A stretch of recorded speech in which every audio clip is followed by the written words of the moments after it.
Good evening. Dr. Max Price, the board of the Steve Biko Foundation, patrons of the Steve Biko Lecture, comrades and friends, ladies and gentlemen. Today marks the 35th anniversary of the murder of Black consciousness leader Bantu Stephen Biko. Arrested a healthy man on the 18th of September 1977, he died 3 weeks later as a result of subarachnoid hemorrhage. The primary injury to his head, which was the most obvious cause of death, was sustained during an interrogation in room 619 at the Sanlam building, then the headquarters of the security branch in Port Elizabeth. Biko was neither the first nor last victim of police brutality that cost him his life, and many, many others. But more malicious than the circumstances of their deaths was the attempt by the police, often with the complicity of the medical professionals and the judiciary, to pass murder off as suicide or accidents, such as slipping on a bar of soap. These and other official explanations were designed to diminish the contributions of victims of torture and death in detention and their rightful place in history. In the case of Steve Biko, the attempt to attribute his death to a suicidal hunger strike could not be substantiated, at least not in the forensic evidence that was revealed at the inquest. Yet, despite the overwhelming proof pointing to grievous bodily harm inflicted on Biko's person, the finding by Magistrate Prince was an emblematic "nobody to blame," a phrase later used by Advocate Bezos as a title for his book on torture and death in detention. We were reminded of this history last year at the last lecture. In the decades since Biko's death, September 12 has become a rallying point for many communities around the world. In between the September commemorations, a number of institutions have contributed to shifting the focus befittingly from the circumstances surrounding his death to the essence of his work. At the core of Biko's concerns was the creation of a seamless link between the actions of the individual and the fight against societal ills. In his time, the primary struggle, of course, was the attainment of freedom and the goal of bestowing upon South Africa a more human face, to use his words. Although grounded in the South African experience, this message finds resonance in many places that are still struggling with the residue of racism, both structural and attitudinal. So in Brazil, a country that competes with South Africa as the most inequitable, for 25 years now, the Steve Biko Cultural Institute has been doing a sterling job in the education sector. It uses the approach of Black consciousness to develop confidence in young Brazilians who have dropped out of the education system, encouraging them to return to the classroom to complete their tertiary education and subsequently to plow back into their communities. In Liverpool, the historic gateway of England's slave trade, the Steve Biko Housing Association is providing vulnerable members of their community with ingenious housing solutions. And the Steve Biko Foundation has had the pleasure of enjoying a productive partnership with both these institutions now for many, many years. At home, together with, this is where I should be saying the other university and the other university, but Dr. Price is a generous person, so University of Wits established the Steve Biko Center for Bioethics. That's in fact his, that's his program, which is designed to develop depth of scholarship in the field of, in the area of medical ethics. Accordingly, the center teaches medical professionals and citizens about their rights and responsibilities from a legislative and moral framework. In partnership with the University of Cape Town, of course, we host this memorial lecture now for the 13th year, and with the University of Fort Hare, the Robert Sobukwe Lecture, now for 6 years. At a community level, the programs of the foundation have embraced more than 300 schools and community organizations in the past 6 months alone.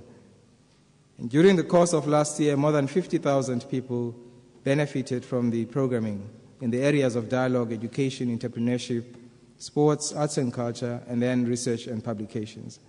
And none of these interactions with communities would have been possible outside of a purposeful strategy of partnerships. Perhaps the most timely commemoration is the imminent opening of the Steve Biko Center. Located in Ginsberg, the center will focus on translating global interest in the legacy of Steve Biko into a developmental resource for the region, serving as an intellectual resource while providing an economic fulcrum. The center is comprised of a museum, an archive, library, resource center, a commemorative garden honoring human rights activists, and training facilities as well as cultural performance and production spaces. In addition to being a comprehensive experience, the center will feature as the cornerstone of the Biko Heritage Trail, which includes his home and many, many other facilities declared in 1997 as national heritage sites. So the center is designed as both a destination for tourists and a vehicle for greater cultural awareness. Now, the initiative has received quite a bit of support from government, national government, and for which we are grateful. It has received also the endorsement of the community and, of course, other institutions of civil society.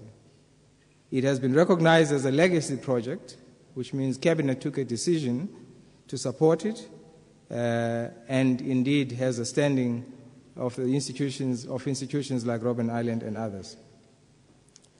Beyond its national status, there are elements of this trail that have also been placed on the UNESCO's Interim World Heritage List, and we have to do certain things over the next few years to maintain our place there. Briefly, I want to take the opportunity to thank many, many people that are involved throughout the country in various programs. And tonight we have a group of about 16 young people who are currently staging a production called Biko's Quest at the Artscape Theatre. They started in King Williamstown. Yesterday, we held the Frank Talk Dialogue in Johannesburg, where we had Simpiwe Dana and Mefi Morobe. On Sunday, there is a church service at the cathedral at 9:30. Please join us in prayer. And later in the month, on the 21st, the Durban University of Technology and Umtapo Center are holding a seminar that will look at the state of the nation. On October 19th, we take to Europe a dialogue platform, which will be in partnership with the London School of Economics. And now it's the duty of Dr. Max Price to introduce our speaker tonight. But on behalf of the Steve Biko Foundation, I wish to preamble this by welcoming Professor Ben Okri to South Africa for the first time. My colleague,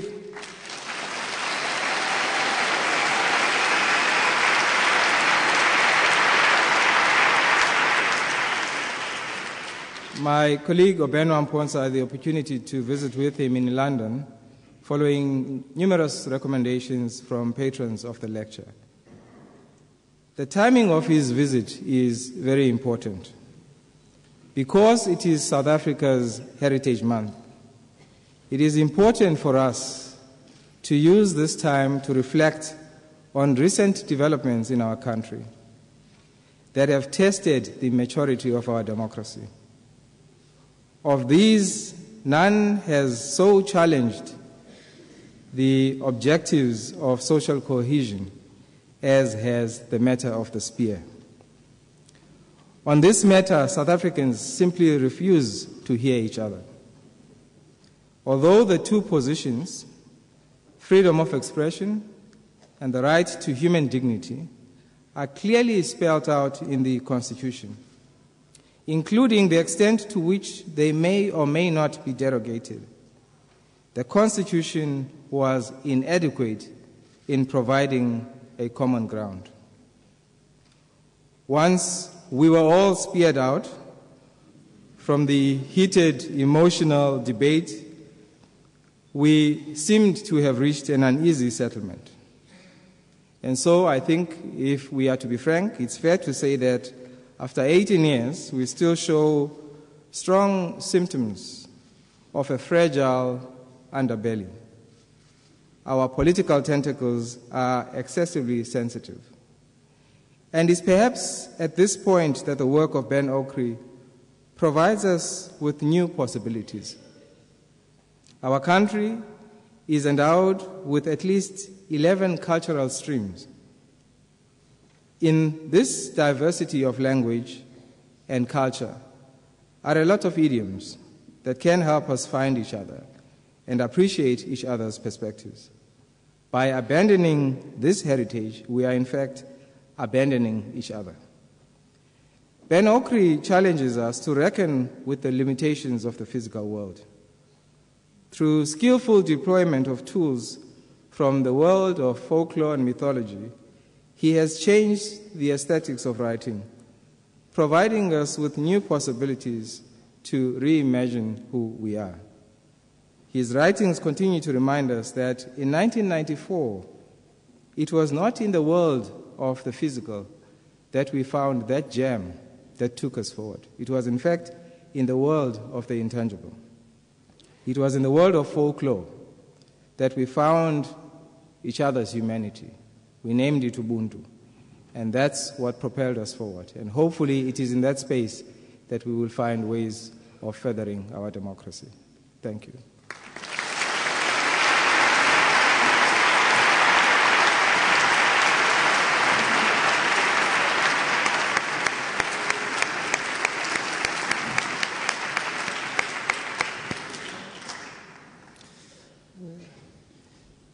I know I can always look forward to a wonderful oration by Nkosinathi, and he never disappoints us. Thank you again, Nkosinathi, for a really great introduction.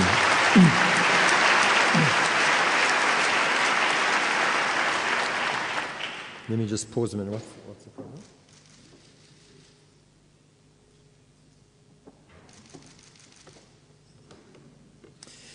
Professor Ben Okri is not only a renowned poet and novelist, but also one of Africa's foremost writers in the postmodern and post-colonial traditions.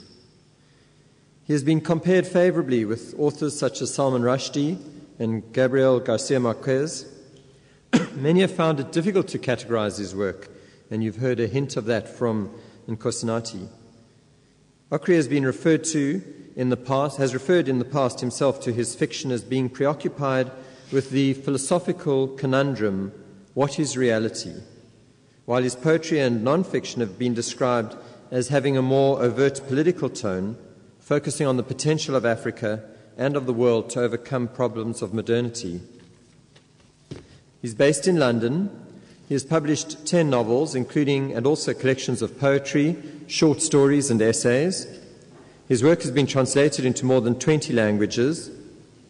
He's been awarded the Booker Prize for Fiction in 1991 for his novel The Famished Road, and has received several other accolades, such as the Order of the British Empire, the OBE, the Commonwealth Writers' Prize for Africa, the Aga Khan Prize for Fiction, and a Crystal Award from the World Economic Forum. His most recent books are A Time for New Dreams, published last year, a collection of linked essays, and also a new collection of poetry called Wild, published this year. Okri is the Vice President of the English Centre of International Pen and is a member of the board of the Royal National Theatre. It's a great privilege and pleasure for us to have you in South Africa for the first time and at UCT and as part of the Steve Biko Lecture to be able to host you on your first public speaking debut in this country. So we really want to express our appreciation that you have accepted this invitation and honoured us with this. We look forward to your talk.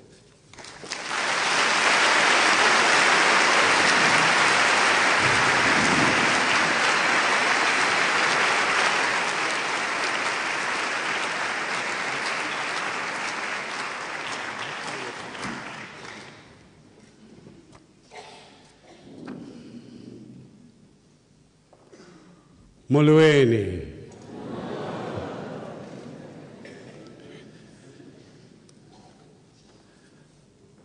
Vice-Chancellor Max Price, Mr. Nkosinati Biko, members of the extraordinary Biko family, members of the Board of Trustees, the Minister of National Planning, Deputy Minister of Justice and Constitutional Development,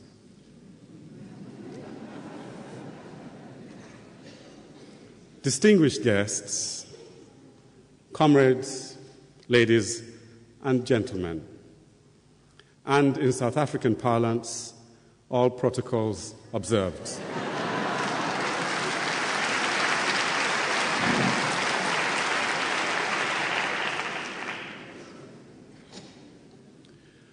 Preliminaries first. I really want to thank the Biko family for the magical honor of giving this talk today and for inviting me to South Africa for my first visit to your really beautiful country.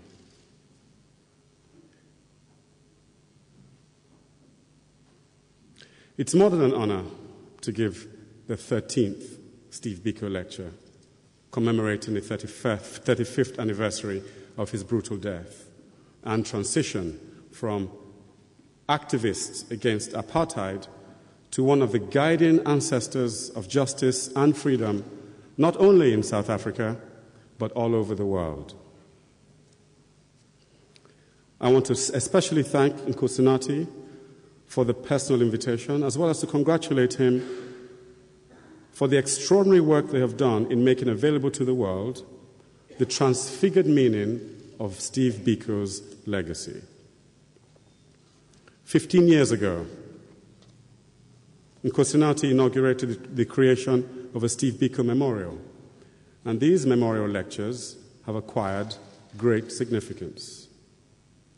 I am struck by the richness and variety of the people who have given the lectures, from the great Nelson Mandela himself to the delightful and dancing Desmond Tutu,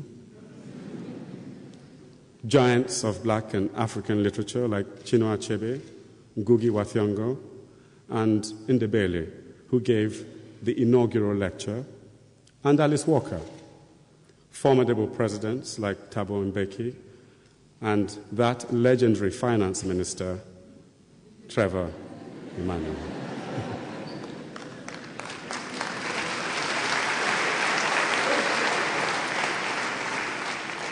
As you know, this is the 13th memorial lecture, and I happen to consider the number 13 to be a very lucky number indeed.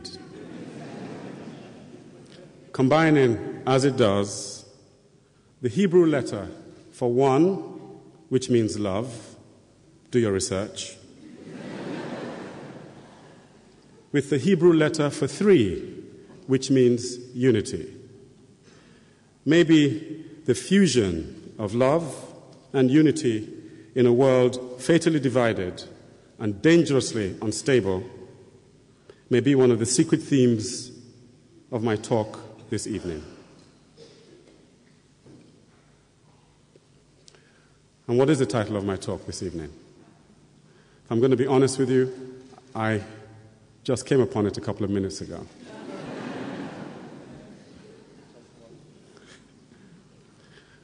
And it's Biko, and the tough alchemy of Africa.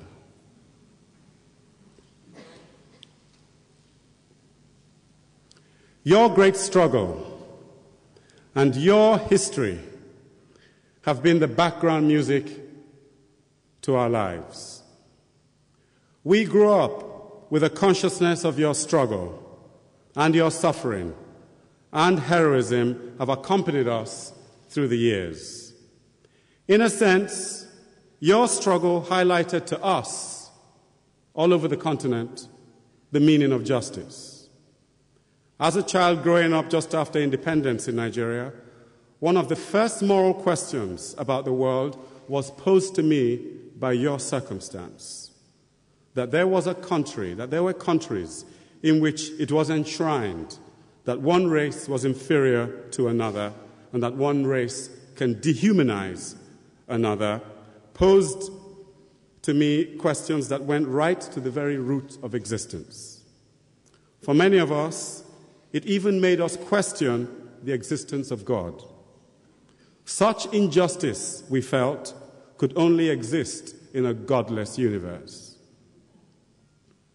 The Sharpeville Massacre of 1966, with its unforgettable images that seared themselves into the consciousness of the world, was one of those world events that awoke us from our moral sleep. I was roughly the same age as the children being slaughtered in that famous picture, and it instantly made me aware that our fates are one. I don't know how other people in other continents saw that picture, but from that day, I too became a black South African. And we suffered with you in your sufferings and willed you on in your struggles. You have no idea what you mean in the historic consciousness of the world. Sometimes it seems that awful things in history happen to compel us to achieve the impossible, to challenge our idea of humanity.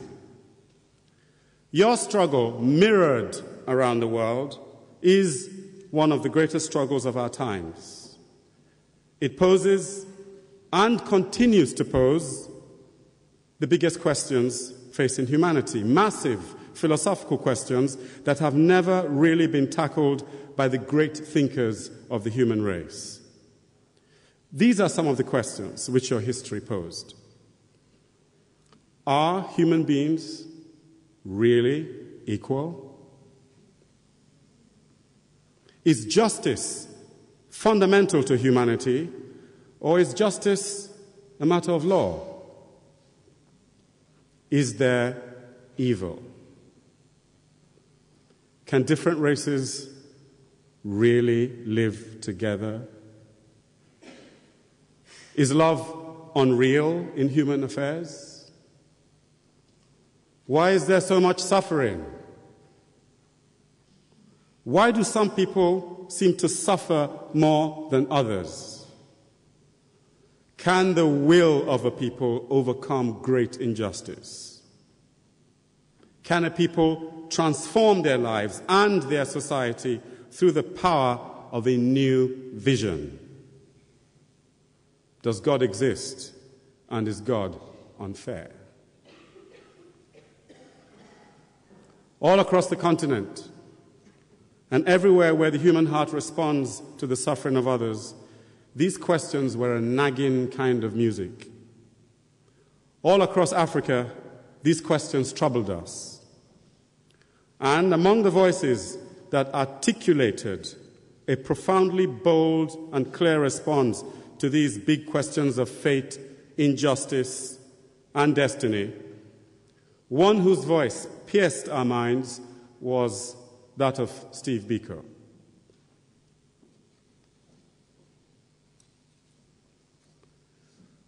One of my points of affinity with Biko is with his rigor and his high standards of expectation of the human and the African spirit. He asks fundamental questions like, who are you? What are you? Are you what others say you are? What is your selfhood? What makes you a man or a woman? He asks questions which will be relevant in hundreds of years' time, questions which are an inevitable part of a free society. We need to reincarnate Biko's rigor, his high standards, and his forensic questioning of society and all of its assumptions. We need to keep alive Biko's fierce and compassionate truthfulness. In fact, we need Biko's spirit now more than ever. If he were here today, he might well ask such questions as, is the society just? Are we being truthful about one another? Has there been a real change of attitudes and assumptions on both sides of the racial divide? He might have expressed concerns about the police reaction to the striking miners of Marikana. He would have said that it does not need to be said that the murders and the use of apartheid laws to try the miners are shocking to the international community, and that it has disturbing resonances with his own death. He might well ask, has there been a reconciliation without proper consideration? He might ask whether the things that he fought against have merely mutated like certain cancerous cells. It is a strange kind of fate for Biko to have suffered, for in being so unjustly cut down so early, he remains for us a perpetually poised question. He remains for us perpetually poised in the stance of his difficult questions. And to think of Biko is to have those questions always come alive in our minds. He is like Kafka's axe that can always be used against the frozen seas of lies and hidden attitudes that clog up the flow of a society's possibilities. He is a figure of constant truth that will continue to haunt the history of this nation as it negotiates through time the continued hidden legacy of apartheid. It is not surprising that his most famous work is called I Write What I Like.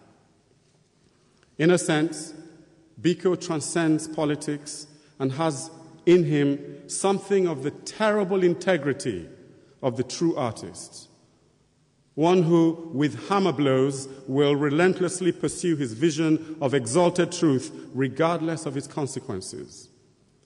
In that sense, Biko is more than just the unfinished conscience of this land. He is also that finger pointing at the only acceptable future, a life and a society in which citizens can be proud of what they are. Biko's spirit is permanently, fantastically set against the humiliation of man and woman.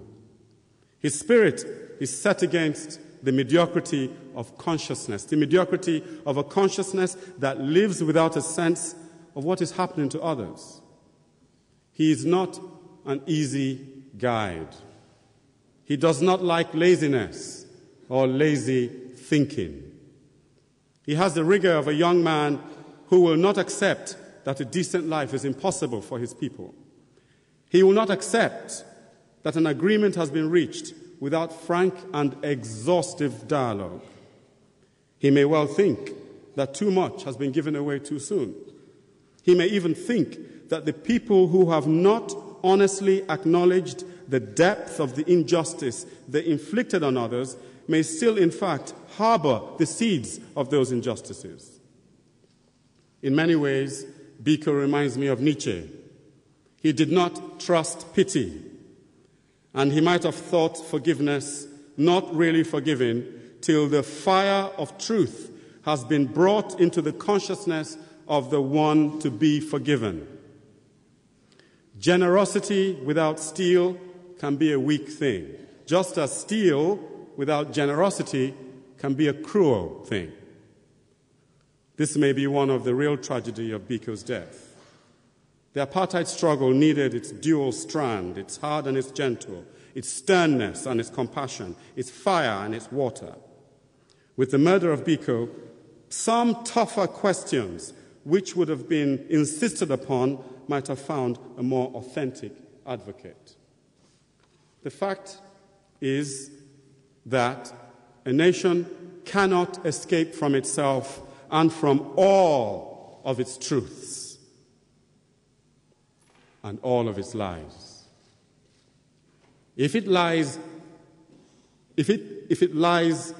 lies linger too long in the unspoken dialogue of a people, sooner or later they will lead to unpleasantness.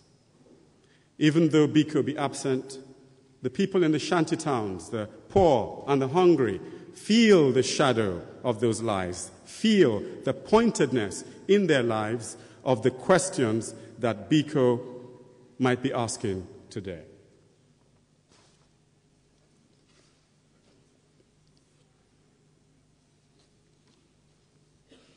I think I better have some water.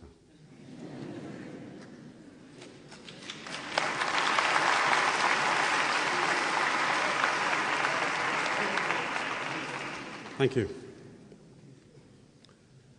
Great struggles tend to throw up great spirits. Great suffering tends to throw up great minds who refuse to accept the terms of that suffering. Something of the spirit of Prometheus breathed in the voice of people like Steve Biko, voices who refused to accept the definition of his people by those who define it downward. Prometheus suffered his incarceration on the great rock of Tartarus because he stole fire from the gods to give to humanity. One of the recipients of that fire was Steve Biko. I am aware that there are many recipients of that fire. People like the great man Nelson Mandela, father of the nation, figures like Chris Hani, freedom's prince. But Steve Biko's fate is one of the latest in a long chain of Promethean destinies. Like the phoenix of classical mythology, his end was his beginning. The power and truth of his ideas spread with a special brilliance because of the flame of his death. It is one of the curious things about history that whenever they kill the incarnation of truth, its voice is multiplied 1,000-fold.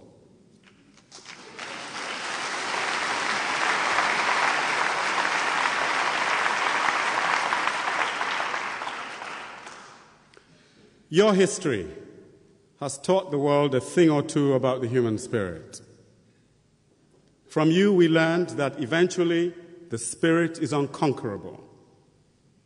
From you, we learned that history is not inevitable, but must be fought for with blood, with courage, and with wisdom. From you, we learned that the impossible belongs to those who have not peered deep into the darkest darkness of the night and still believe in the cycle of the sun. Forgive this rhapsody, but often we take history for granted, and those who live through it and come through it take it as a kind of nightmare or dream, and therefore a kind of unreality. For most of my life, it seemed that apartheid could not be overcome. Our rage at its reality seemed to collapse against what seemed like its eternity. It seemed one of those unacceptable facts etched into the fabric of the world. In England, where I lived in the latter part of my life, it was assumed by many that apartheid would be with us for generations. It seemed like one of those unalterable facts, like fate, or the moon, or like hunger. But a great injustice rouses something very deep in the human spirit, something deep that goes all the way back to the gods.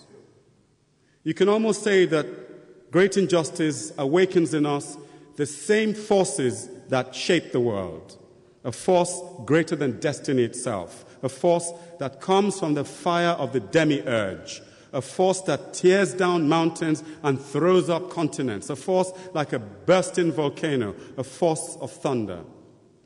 This is a force slow to rouse, but once roused and awoken, hard to control. Such a force unleashed itself in the French Revolution and gave birth to one of the great nations of the world and some of the great philosophies of freedom. Such a force was roused in the American Revolution, one of the father revolutions of the human race. But this force does not unleash itself in revolutions only. It can burn in civil wars. It can implode in gulags and forced inhuman policies and orgiastic historic rages. When a people overcome the impossible, they achieve eventually a kind of evolutionary shift, an epistemological break. They realize eventually, deep in their souls, something powerful about their will. They are never quite the same people again. They change subtly something in their DNA. They also experience a state of unreality. History is like a nightmare we wake up from after a struggle and blink in stupefaction at the strangeness of daylight. With awakening, a great energy is freed. A new question is posed. The nightmare is over, but what do we do with the day? We do not have enough psychologists of history. Everyone seems to treat history as if our reaction to it should be logical. A people have emerged from a mutual nightmare. What should they do upon awakening? What should anyone do after a long trauma? What can anyone do? Nations, too, like individuals, need to heal. And healing takes several forms. For some, healing is probing the wounds, seeking causes, pursuing redress. For others, healing is dreaming. It is an act of vision, during which time a future is dreamt of, shaped, and put into place. For them, healing is an opportunity to transform themselves out of all that suffering, all that trauma, and the heroic effort of all that overcoming. The unfortunate thing about history is that it gives us no rest, no holidays. There are no pauses. We go from struggle to struggle. The struggle to overcome and then the struggle to live, to grow, to realize the potential seeded in our bones. We go from tearing down the unacceptable to building the desirable without much of a break in the dance. But how long does this magic period last? The period of raised consciousness when the people realize the surging through them of all the best energies of the human spirit, when they have effected a profound change in their destiny and feel the euphoria of overcoming. How long does it last? This sense of having climbed a mountaintop against all the odds and gazing back down over the journey accomplished and feeling for a long historical moment the sense that with the will primed and the vision clear, anything is possible. Historical exaltation is too short. Life comes rushing in. No one can dwell on a mountaintop long. The air there is too pure and unreal. The value of mountaintops is not to live on them, but to see from them.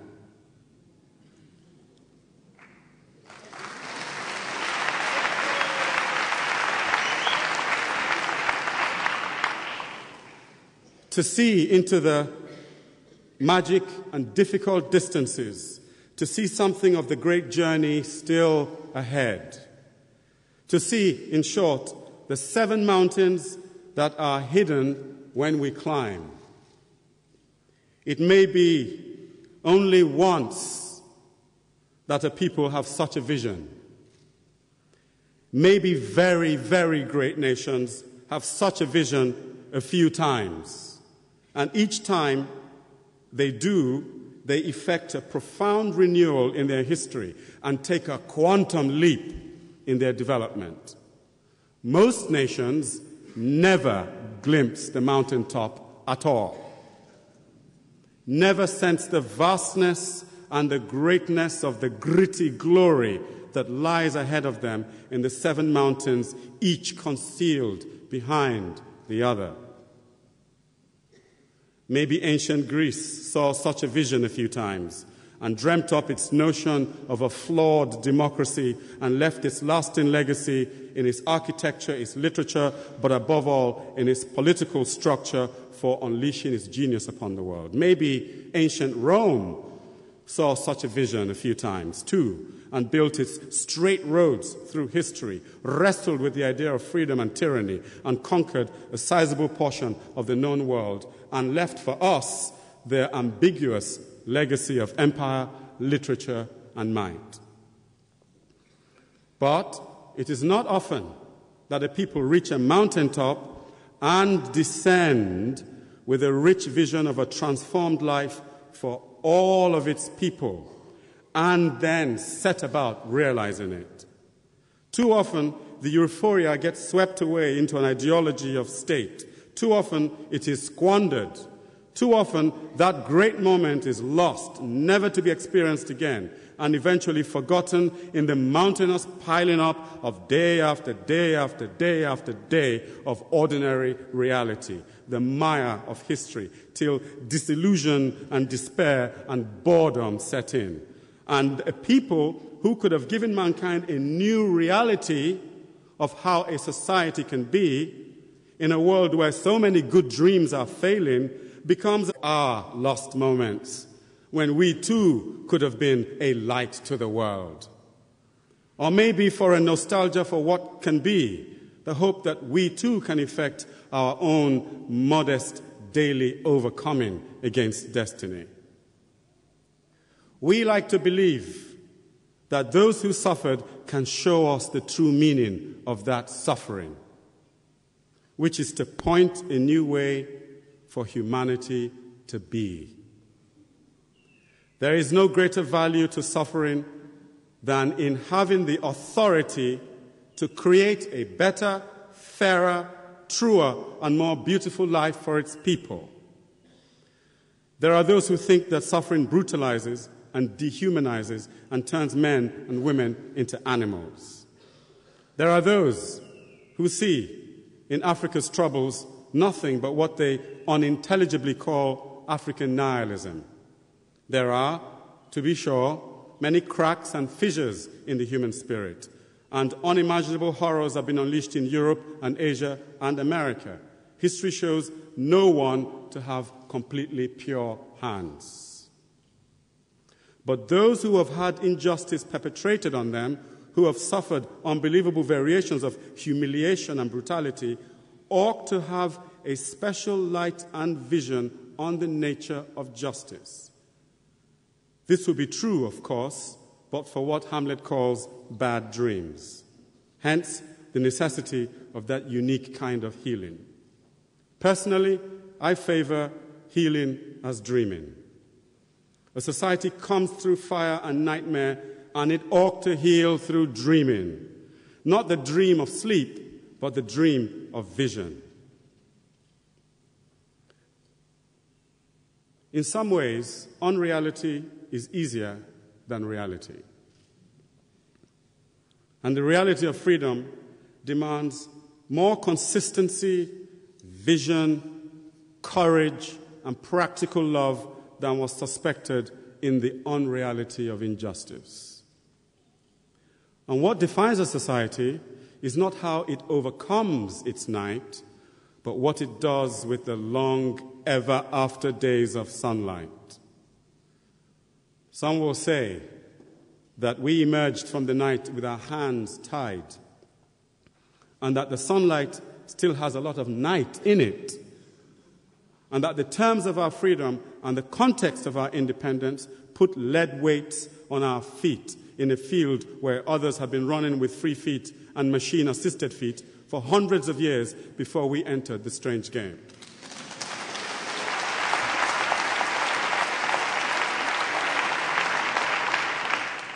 Some will even say that at every stage of our emergence into sunlight, we were hassled, sabotaged, undermined, and the terms of our participation fixed and limited, and that we are being judged in a game in which the terms and conditions are twisted and lopsided in ways so subtle that no one notices how they damn our participation before we begin.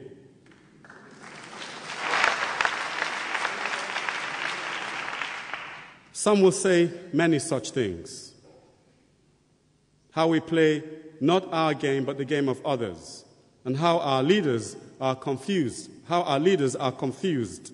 and our participants corrupted, and the people cheated and betrayed and left behind in hunger and poverty in the long after years of sunlight.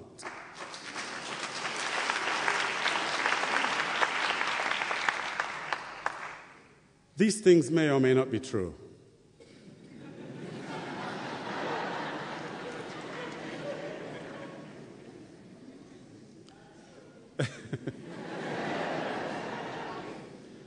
What is true is that no one will hand us the destiny that we want.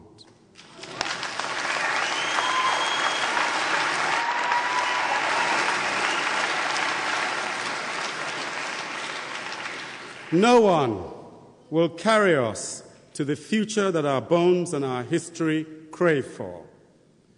We must do it ourselves.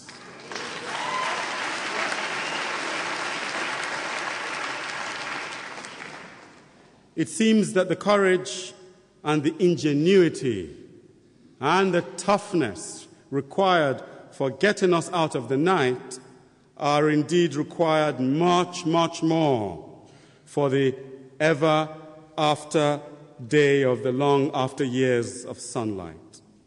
Freedom was just the overture. Indeed, freedom may just turn out to be a very small part of the true story of a people. The real story begins with what they did with that freedom.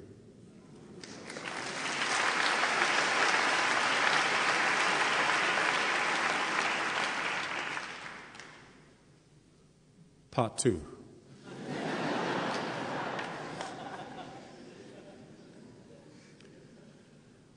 This has been the real challenge of Africa.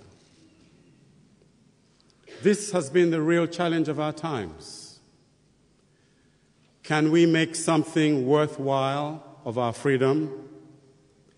Can we be fruitful and workable nations? Can we create a good life for our people?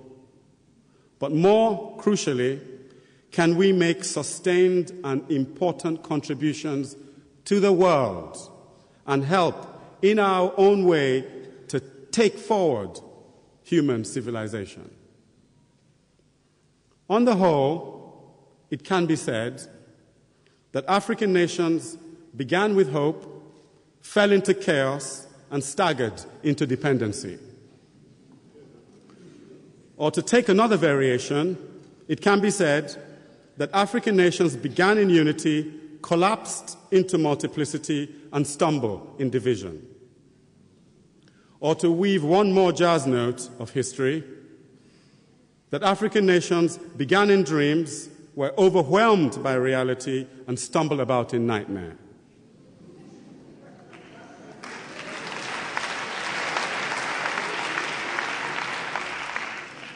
Or to take a classical turn, African nations came, saw, and squandered.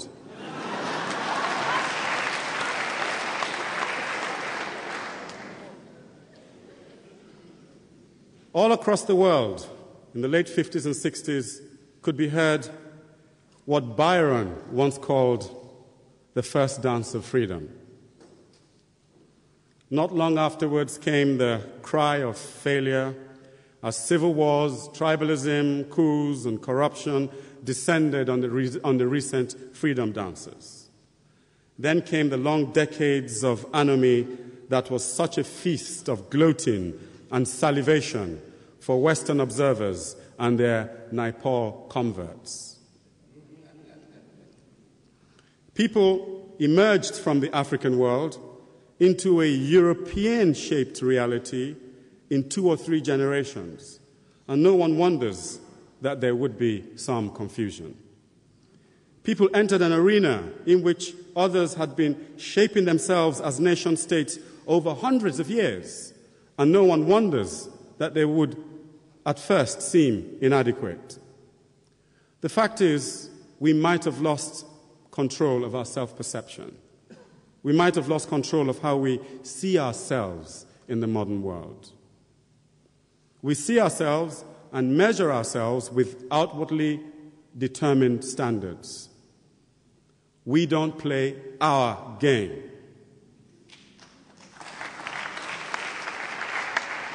We don't choose our values.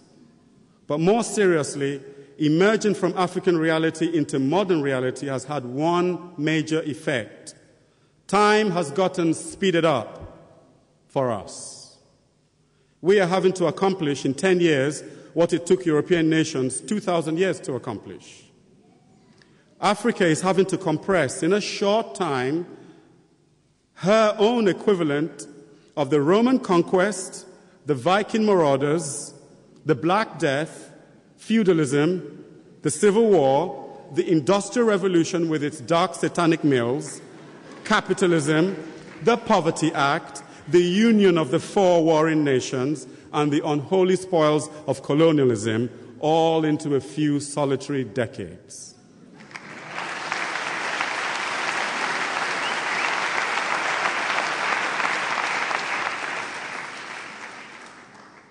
There is, however, another way to read history. It could be said that African nations have emerged from the long reality of their selfhood into a different time and are engaged in a complex historical adjustment. We need to define history more accurately, and the history of African peoples, the Luos, the Bantu, the KwaZulu, the Yoruba, the Urhobos, to give a tiny example, is long, unique, and needs to be written and studied. History is not the story of the impact of the Western world on the African world. That is a small part of our history.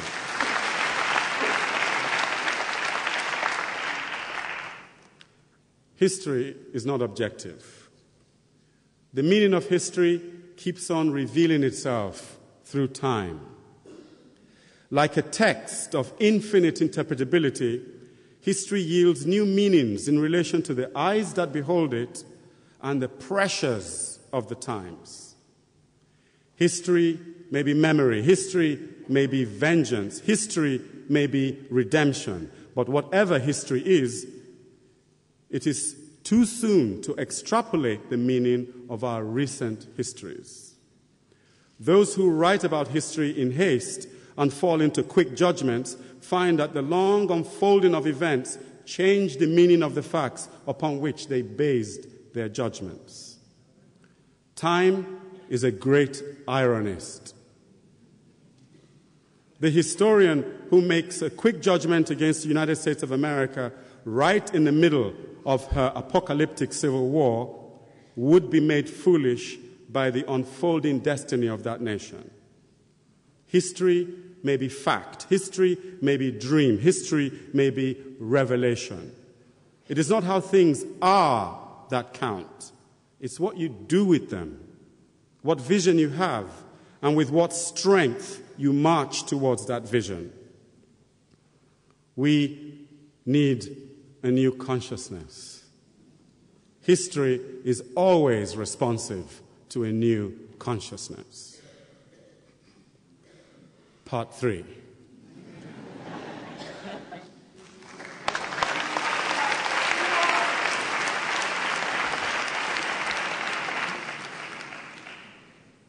Do you want me to keep going? Just want to make sure I'm not talking to myself.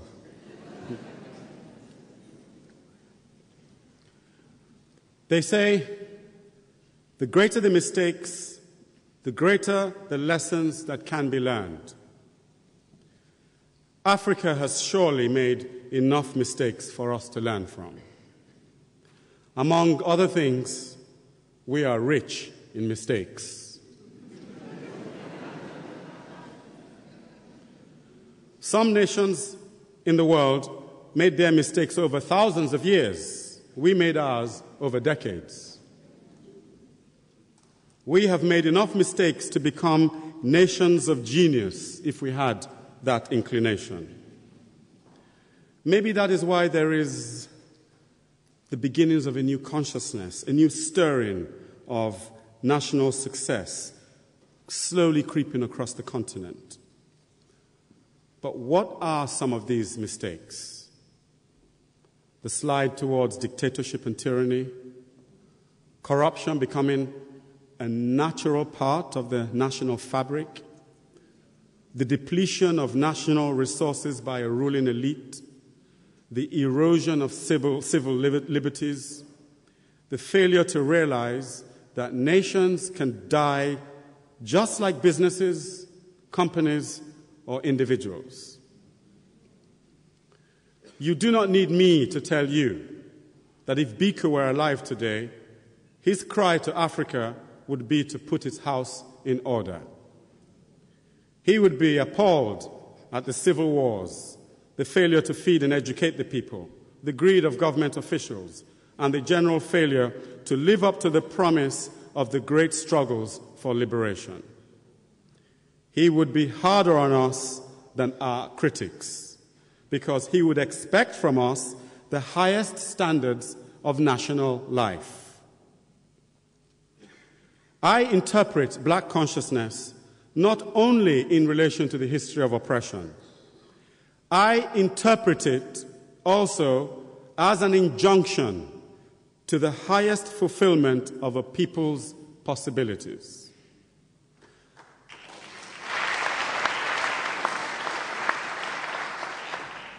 Black consciousness means nothing if it does not also mean the best flowering of our reality. To me, black consciousness means equality, freedom, community, grassroots transformation, but it also means excellence, humanity, foresight, wisdom, and the transcendence of our weakness and our flaws. Stripped of its specific context of apartheid, the core of black consciousness does not seem to me a polarizing message. Rather, it is a call for the awakening of the spirit, a call such as the ancestors might have made. Wherever a people are oppressed, the first thing they must remember is who they are. But once liberation has been achieved, the first thing they must remember is who they want to be. The heart of black consciousness is a message of becoming. Its goal is not limited. It hints at a continuing journey of self-discovery and self-realization. This can be as wide and as expansive as the mind that interprets it. There can be no end to our self-realization. Every day we discover more and more who we can be. This is what black consciousness says to me. Become who you are. And also, become what you truly can be. It is an injunction to greatness. In fact, it is an injunction to leadership. It says, in effect, that black people, because of their history and all that they have learned, should show the world a new way of being. To paraphrase him, a better way of being human. Coming to the end, slowly. Part 4. There are 3 kinds of leaders. There are the ones who they are the ones who bring meaningful change. They are the ones who make change real. And then there are those who squander the possibilities of their times. The challenge of our times has always been the challenge of leadership. It is not the only challenge, but it is the most symbolic. Black consciousness is an injunction to leadership because a people can only be as liberated as its leaders are. In that sense, black consciousness says that in liberating your mind, in freeing your consciousness, you should be your own leader. Everyone, therefore, carries the burden of leadership.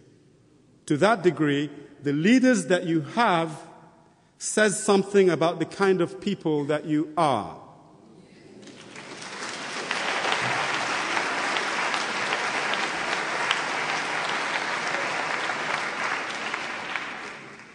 Previously, leadership was considered on its own as an isolated event of responsibility. We tended to blame our leaders for our failings. The micro-responsibility of black consciousness implies that we should blame or praise ourselves for our leaders, for they are what we have enabled them to become.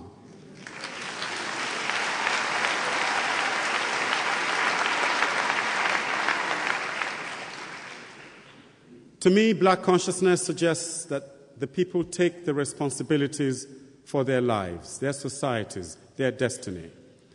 This is not a textual, but an intuitive reading of black consciousness. I am not advocating civil unrest, but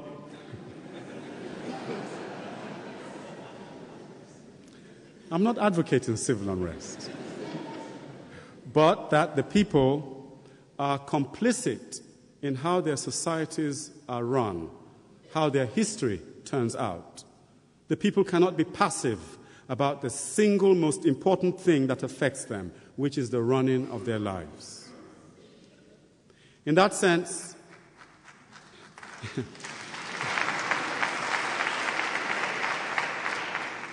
there is a micro and a macro dimension of black consciousness. But its core is that of liberating for all time and in all historical circumstances the consciousness, the conscience, and the spirit of a people. After all, a people cannot come awake in their oppression and fall right back asleep after their liberation. A continued wakefulness is the burden of black consciousness, a continued vigilance.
Fiancé.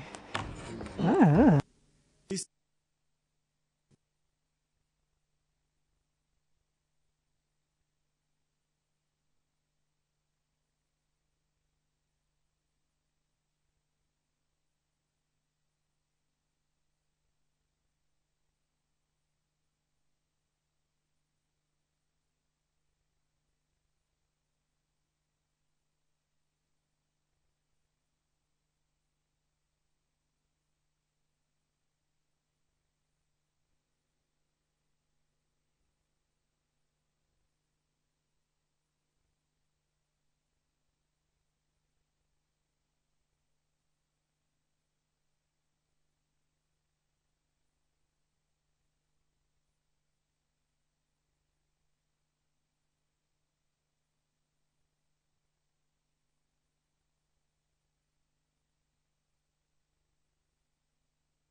a focused vision.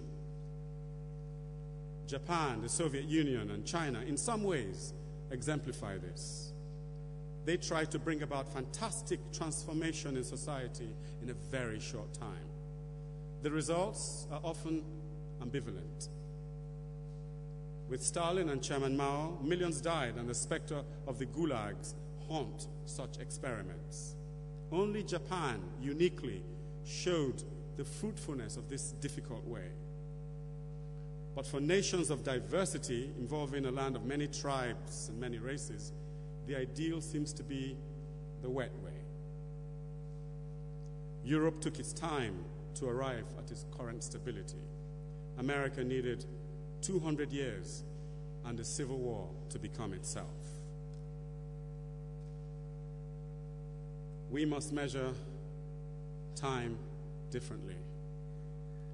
Our history began long before the history of others.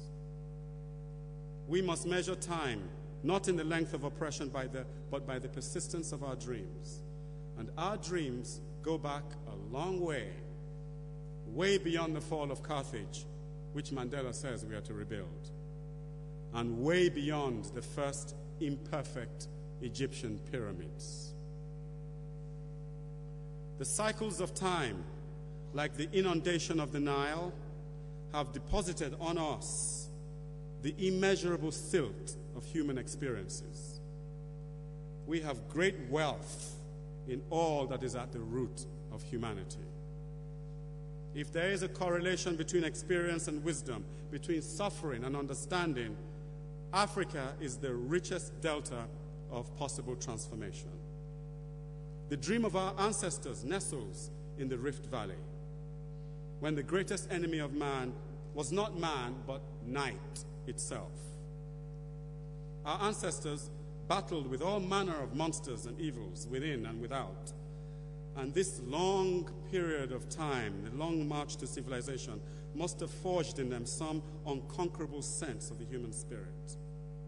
Just as rocks bear the strata of the ages they have witnessed, so deep inside us are the strata of unmeasured overcomings.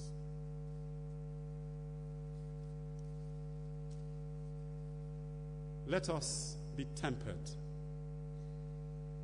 May the fire of history burn us into a new consciousness.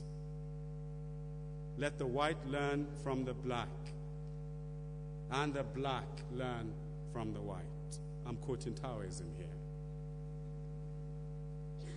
Your different histories come together in one great sea. Let us raise one another. You have something special to give the world. And the gift of your genius, our genius, will be revealed not long after we claim the right to be ourselves. We can be no one else. We must therefore accept his history. We must therefore accept our history with all of its flaws. We should hide nothing from ourselves about who we have been. We can only transform that which we face. What we are now is only the present slice of the picture of ourselves. There can be no final definition of what we are. We grow and change in accordance with necessity and vision, and yet, in some mysterious way, we become more and more ourselves. 35 years ago, a visionary son of the soil who was going to become a doctor was slain. From his grave, may 1,000 dreams of freedom rise. May the vengeance for his torture and his slaughter be the constant coming into being of a beautiful South Africa.